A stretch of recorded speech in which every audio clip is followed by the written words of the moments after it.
জামাইয়ের স্পেশাল দিনে কি করলাম, তাকে কি গিফট করলাম তা নিয়ে থাকছে আজকের ব্লগ।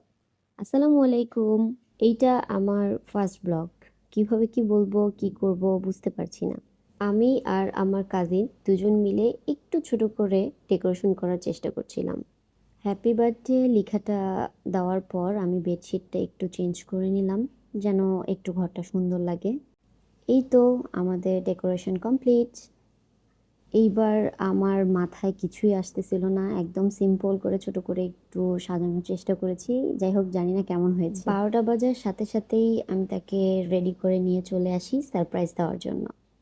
প্রতি বছরের মতো এই বছরও যে আমি তাকে সারপ্রাইজ দিব সে খুব ভালো করেই জানে। সে এটা জানে যে আমি তার জন্য কিছু একটা করতেছি, বাট সত্যি বলতে সে আসলেই অনেক খুশি হয়েছে প্রতি বছরের মতনই। আর তাকে খুশি করার জন্যই আমি এটা করি।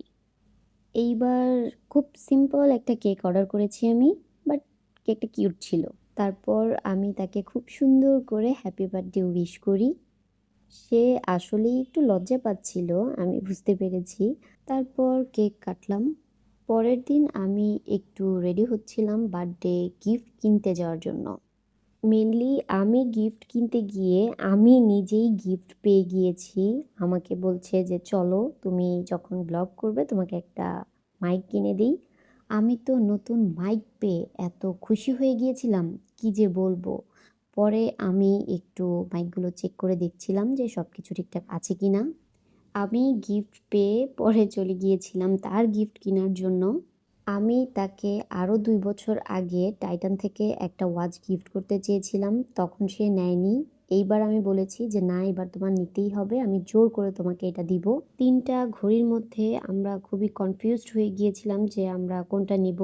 এরপর অনেক কষ্ট করে একটা ঘড়ি পছন্দ করে ফেলেছি, আপনাদের একটু পরেই দেখাচ্ছি।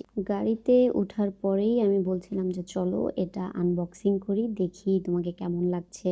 সেও খুবই এক্সাইটেড ছিল ঘড়িটা পরে আমাকে হাতে দিয়ে দেখানোর জন্য। ঘড়িটা পরেই আমাকে বলছে যে দেখো, ঘড়িটা অনেক সুন্দর, আমাকে মানিয়েছে, তোমাকে অনেক ধন্যবাদ। সে বলছে ঘড়ির সৌন্দর্য নাকি ড্রাইভিং এ, তাই একটু ড্রাইভ করে দেখছে তাকে কেমন লাগছে। আজকে এই পর্যন্তই, আল্লাহ হাফেজ।